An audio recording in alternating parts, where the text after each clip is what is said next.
불과 한국의 50년, 60년 전의 모습이고 아마 여러분들 가운데서는 저런 어려움의 시절을 보낸 분들도 계시리라 생각합니다. 그래서 오늘 부모 주일이라서 한번 우리 부모님들의 그 애환이 담긴 사진을 좀 보고 말씀을 드려가려고 준비를 했습니다.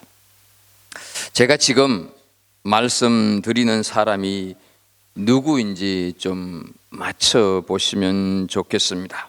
이 사람은 아주 오래전 중국 황제의 왕실 시기가 생겨난 기원이 된 사람입니다. 이 사람은 집안의 노비로서 온갖 구전일은 다 하였으나 또한 집안의 모든 사람의 서성이었습니다. 이 사람이 살았을 때는 온 천하가 태산이었으나 이 사람이 죽자 온 천하가 물로 덮였습니다. 이 사람이 누구인지 아시겠습니까? 저는 아시는 것으로 알았는데요. 이 사람은 이 가운데도 계시죠? 바로 어머니입니다. 어머니는 주요 담당이 식이, 그러니까 자식이 먹어서는 안 되는 것이 무엇인지, 또 무엇을 먹어야 몸에 좋은지 밤낮으로 자식의 음식과 건강을 생각하는 직분입니다. 어머니는 자식이 혹 어디가 아픈지 먹고 입고 자는 것을 모두 살핀다 하는 것이죠. 또한 어머니는 그 집안의 노비나 다름없으나 그 집안의 모든 사람의 서성이라고 했습니다. 어머니는 죽더라도 자식만은 입힐 것이고, 어머니는 죽더라도 굶더라도 자식만은 먹일 것이고, 어머니는 힘들더라도 자식만큼은 지키니 어찌 보면 자식을 위해서 노비보다도 더 고단한 삶을 삽니다. 하지만 그런 어머니의 보살핌이 없이는 먹는 것 하나, 입는 것 하나라도 알 수가 없는 것입니다. 따라서 어머니는 그 집안에서 가장 고단한 노비이자 누구보다도 훌륭한 서성이 되는 것입니다. 어머니가 살았을 때는 천하가 산이었으나 사라지고 난 다음에는 천하가 물바다로 뒤덮인다 하는 것은 어머니가 살았을 때는 자식에게 든든한 산이 되고 돌아가시면 자식의 눈물이 바다를 이루기 때문에 그렇습니다. 한문으로 어버이 친자를 이렇게 씁니다. 다들 아실 것입니다. 그래서 아버지를 부친이라고 하고 어머니를 모친이라고 합니다. 부친, 모친은 원래 내가 다른 분의 어머니를 높여서 할 때 부친, 모친 이렇게 얘기를 합니다. 그런데 이 친자 속에는 자식을 향한 어버이의 마음이 고스란히 담겨져 있습니다. 예전에는 한국에 5일장이 있었다고 하는 걸 다 기억하실 것입니다. 장이 서면 사람들은 그동안 모은 여러 가지 물건들을 지게에 지고 팔러 갑니다. 집에 있는 어머니는 장터에 간 아들이 물건을 다 팔았는지 못 팔았는지 이런저런 생각을 하면서 긴 하루를 보냅니다. 저녁이 되어서 뉘엿뉘엿 해가 넘어가는데 장터로 간 아들은 아직 돌아오지 않습니다. 저녁을 다 지어놓고 기다리다 못해 동구밭까지 마중을 나가봅니다. 언덕에 올라보니 장터에 갔던 사람들이 하나 둘씩 돌아오고 있는데 아들은 보이지가 않습니다. 마침 언덕에 서 있는 나무 위에 올라가서 오고 있는 자식을 바라봅니다. 이 애틋한 마음이 담긴 한자가 어버이 친, 자막에도 나와 있듯이 나무 위에 올라서서 자식 오기를 바라보고 있는 어머니의 모습, 그것이 어버이 친 이렇게 쓰는 것이죠. 한편 아들을 이렇게 기다리고 있는데 아들은 어떻습니까? 지고 간 것을 몇 개까지 다 팔고서 고등어 몇 마리와 어머니께 드릴 분통을 하나 사가지고 오는데 동구 밖에서 어머니를 만납니다. 어머니, 다리 아프실 텐데 왜 나오셨습니까? 제가 업어드리겠습니다. 지게 위에 타십시오. 그래서 지게 위에 태워오는 아들의 모습을 표현한 자가 효도 효자입니다. 보이십니까? 이런 가정은 우리 모두가 소망하는 가정, 이런 가정에 하나님의 복이 임하실 줄로 믿습니다. 부모주의를 맞으면서 누가 뭐라고 해도 세상에서 가장 고마우신 분은 우리에게 생명을 주신 분들입니다. 하나님은 우리 눈에 보이지는 않습니다. 그러나 어머니의 사랑을 통해서 하나님은 그 사랑을 보이십니다. 하나님의 음성이 우리 귓전에는 들리지 않습니다. 그러나 아버지의 음성을 통하여서 하나님의 음성을 듣습니다. 때문에 아버지 어머니는 공경을 받아야 마땅한 분이다 하는 것이죠. 어버이의 사랑이 이렇게 소중하지만 오늘날 부모님에 대한 효도의 모습은 많이 사라지고 부모 자식 간의 존경과 사랑은 식어가고 이웃 사촌보다도 못한 관계로 변하고 있는 것을 보게 됩니다. 문화는 자꾸만 세련되어져 가고 경제적으로는 자꾸 나아져 가지만 갈수록 효도의 도리는 퇴색해져 가고 희미해져 가고 있습니다. 그래서 부모를 공경하던 아름다움은 지난날의 동화가 되고 효도 안 받아도 좋으니 결혼한 저희들끼리만 잘 탈 없이 살아주기를 바라는 시대가 이 시대가 아닐까 하는 것이죠. 하지만 아무리 세상이 변해도 자식이 어버이를 공경하는 효도는 변할 수가 없는 진리입니다. 이 진리에 대해서 오늘 본문을 통해 하나님께서 하시는 말씀을 우리 부모주의를 맞으면서 좀 살펴보도록 하겠습니다. 먼저 하나님께서는 부모님을 업신여기지 말라 말씀을 하십니다. 22절을 보면 너 낳은 아비에게 청종하고 내 늙은 어미를 경히 여기지 말지니라 말씀을 합니다.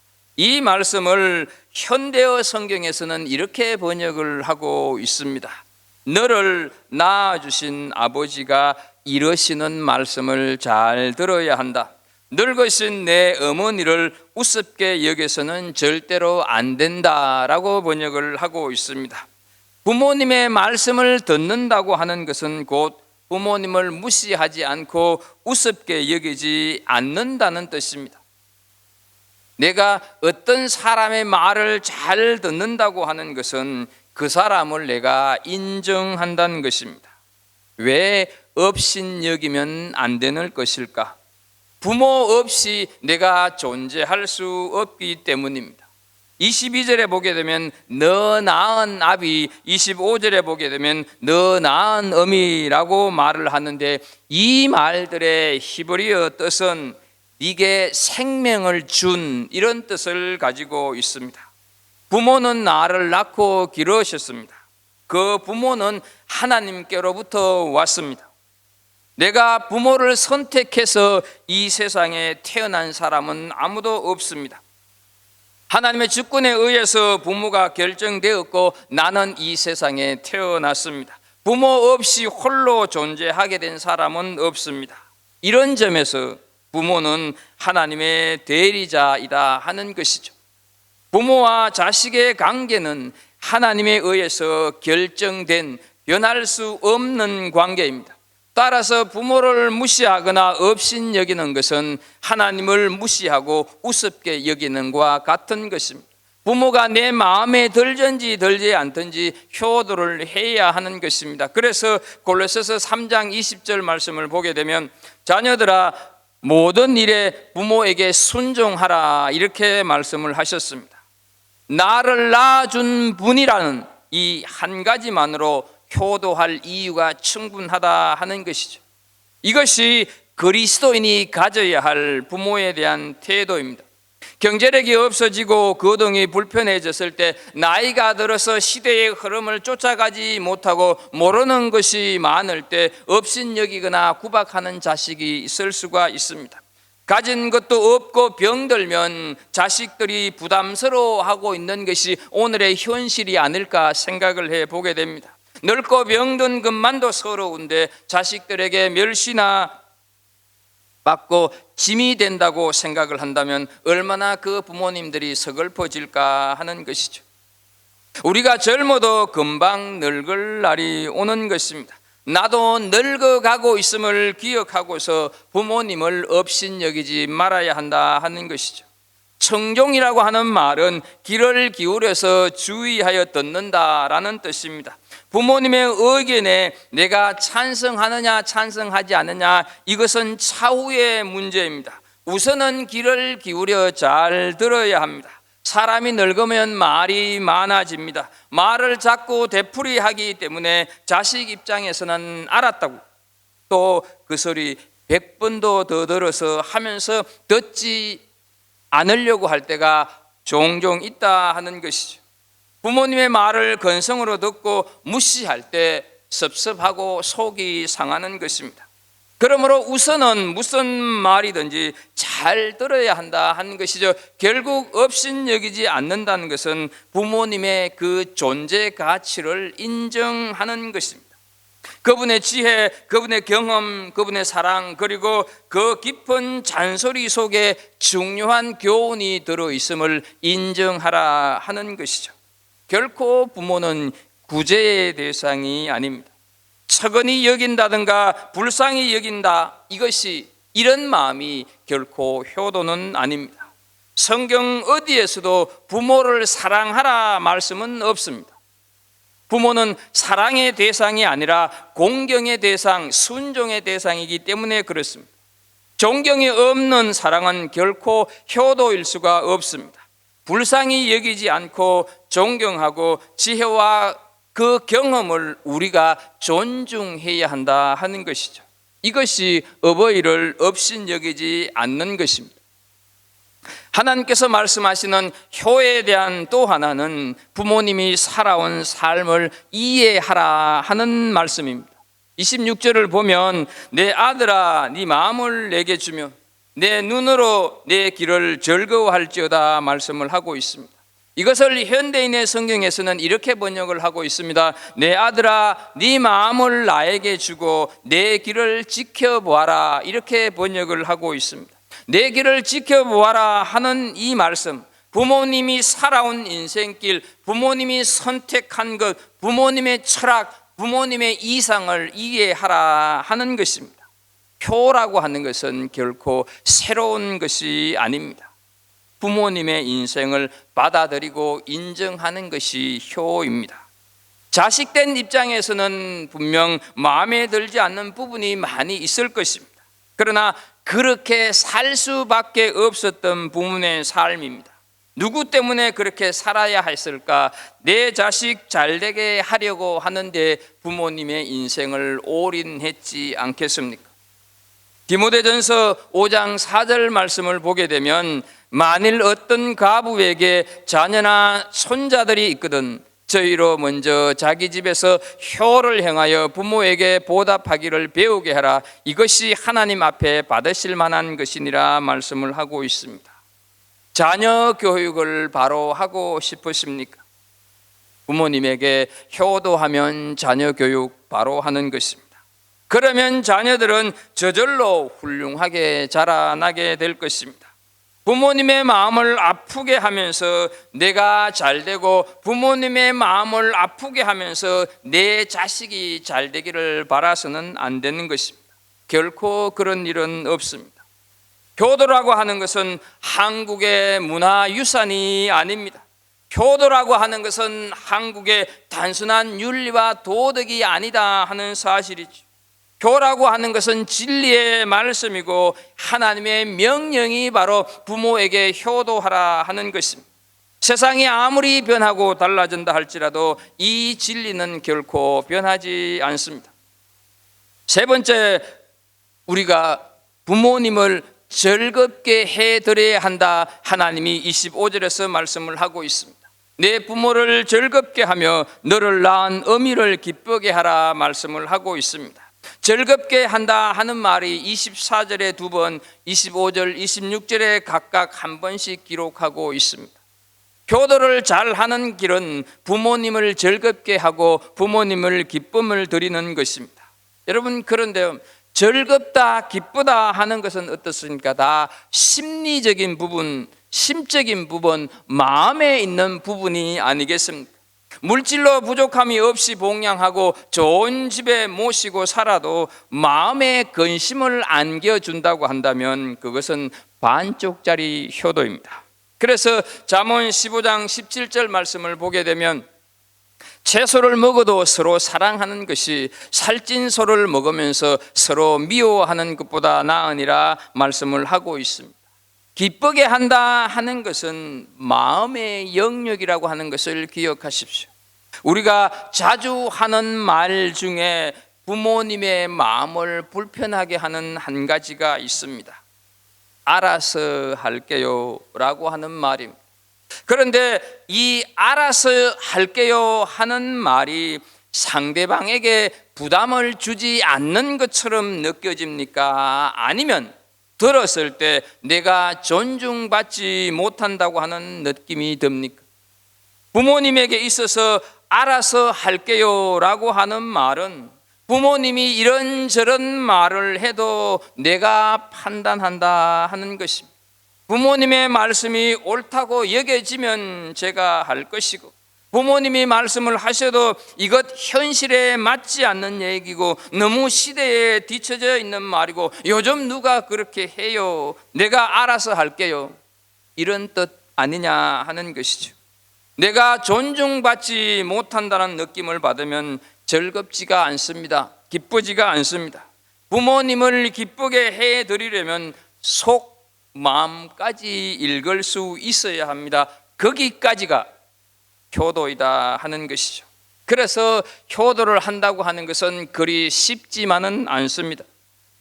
골로새서 3장 18절 이하의 말씀을 보게 되면 하나님께서 아내와 남편을 향한 명령, 자녀와 부모를 그리고 종들을 향한 명령을 한 후에 이렇게 끝내고 있습니다. 23절을 보게 되면 무슨 일을 하든지 마음을 다하여 주께 하듯 하고 사람에게 하듯 하지 말라 말씀을 하고 있습니다. 부모님을 향해서도 주께 하듯 해보라 하는 말씀 아니겠습니까? 부모님께서 즐거워하시고 기뻐하실 수 있도록 주께 하듯 하라 하는 말씀이죠. 어쩌면 부모에게 효도하는 것이 보이지 않는 하나님을 공경하고 순종하기 위한 테스트일지도 모릅니다. 하나님께서 우리 삶의 구체적인 유형의 권위로서 부모라고 하는 권위를 주셨다고 한다면 그 부모에 대한 공경으로 하는 효는 바로 하나님께 대한 경외를 배우는 훈련이 된다 하는 사실이죠. 그러나 우리가 살아가다가 보면 우리 삶 속에는 부모에게 청종하기 어렵고 기쁘게 하거나 즐겁게 할 수 없는 상황들이 종종 발생하는 것이 사실입니다. 자, 그렇다면 그때 우리가 어떻게 해야 할까? 그럼에도 불구하고 부모님을 공경해야 하는 이유 두 가지만 살피도록 하겠습니다. 첫 번째는요, 순종과 공경의 이유가 부모의 인격 때문이 아니라 부모 때문이다 하는 사실을 기억해야 하는 것입니다. 성경은 모든 권세는 하나님께서 정하셨다고 말씀을 하고 있습니다. 우리가 부모에게 순종하지 못한다고 할 때 그것은 부모의 인격을 존중할 수 없다 하는 말과 같습니다. 그러나 내 존경을 받을 수 있는 인격적인 분이냐 아니냐, 이것이 아니라 그 부모가 내 부모이기 때문에 존경을 해야 한다 하는 것이죠. 인격적이냐 아니냐를 판단하여서 인격적인 부모면 효도하고 그렇지 않으면 효도를 하지 않는다, 그런다고 한다면 그 효도를 하는 기준이 어떻습니까? 내가 가지고 있는 것이죠. 부모님에게 효도하라고 하는 기준은 내가 가지고 있어서는 안 되고 그것은 바로 하나님의 기준이다 하는 것을 우리가 기억해야 하는 것이죠. 그 부모를 내 부모 되게 하신 분이 하나님이시고, 그래서 오늘의 내가 있을 수가 있었다고 한다면 하나님께서 주신 그 위치, 다시 말해서 부모라고 하는 그 권위는 여전히 존중되어져야 한다 하는 사실이죠.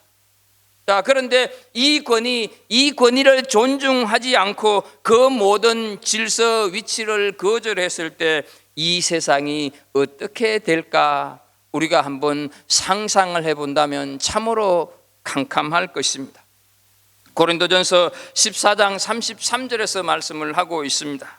하나님은 무질서의 하나님이 아니시오 오직 화평의 하나님이시라 말씀을 하고 있습니다.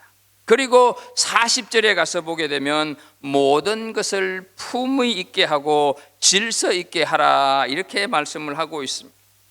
질서의 하나님께서는 한 가정 안에서 질서가 존중되기를 원하십니다.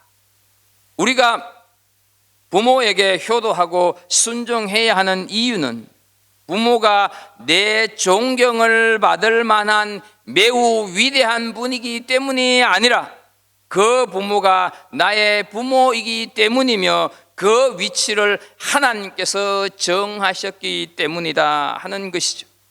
두 번째로 효도하고 순종해야 하는 이유는 하나님께서 부모에게 주신 그 어떤 보이지 않는 권위를 통해서 우리 한 사람 한 사람을 성숙시키고 있구나 하는 사실을 깨달을 수 있어야 합니다. 베드로전서 2장 18절을 보면 사환들아 범사에 두려워함으로 주인들에게 순종하고 선하고 관용하는 자들에게만 아니라 또한 까다로운 그들 자들에게도 그리하라 말씀을 하고 있습니다.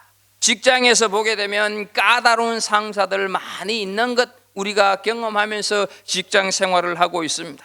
또 내 부모나 시부모가 까다로울 수가 있습니다.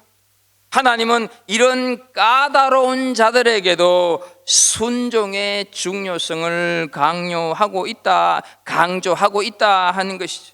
왜 강조하고 있을까? 그 다음 19절 20절 말씀을 보게 되면 부당하게 고난을 받아도 하나님을 생각함으로 슬픔을 참으면 이는 아름다우나 죄가 있어 매를 맞고 참으면 무슨 칭찬이 있으리요. 그러나 선을 행함으로 고난을 받고 참으면 이는 하나님 앞에서 아름다우니라 말씀을 하고 있습니다. 왜 아름답다고 두 번이나 반복을 하고 있을까? 그 이유를 바로 21절에서 말씀을 하고 있습니다.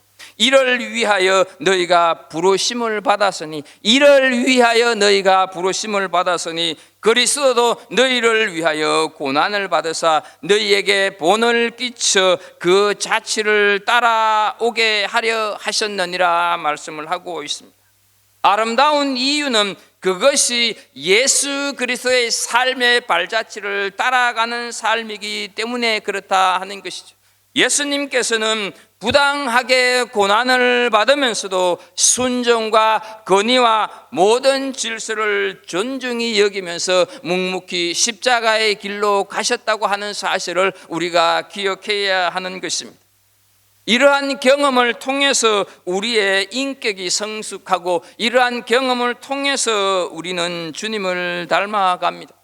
하나님께서는 아버지라고 하는 망치와 어머니라고 하는 못을 사용해서 자녀인 나를 깎아내시고 다듬어가고 계신다고 하는 것을 기억하십시오. 이 아픔을 우리가 거부한다면 우리는 빛나는 다이아몬드가 될 수 없습니다. 내게 부모를 주셔서 나를 만드시는 하나님, 나를 하나님의 보배로운 인격의 사람으로 빚어내시는 분이시므로 우리가 기억해야 할 것은 바로 부모에게 순종해야 한다 하는 것이죠. 그 까다로운 부모의 손길과 음성 속에서도 하나님의 뜻은 있다 하는 사실이죠. 눈에 보이지 않는 부모의 말을 듣지 않고 순종하지 않으면서 눈에 보이지 않는 하나님의 뜻에 순종하며 사는 것은 결코 불가능하지 않겠습니까? 하나님은 자녀로 하여금 땅에서 부모를 공경하게 함으로 하늘의 하나님께 순종하며 하나님을 경외하며 살 수 있도록 훈련시켜 가신다 하는 사실을 우리는 반드시 기억해야 하는 것입니다.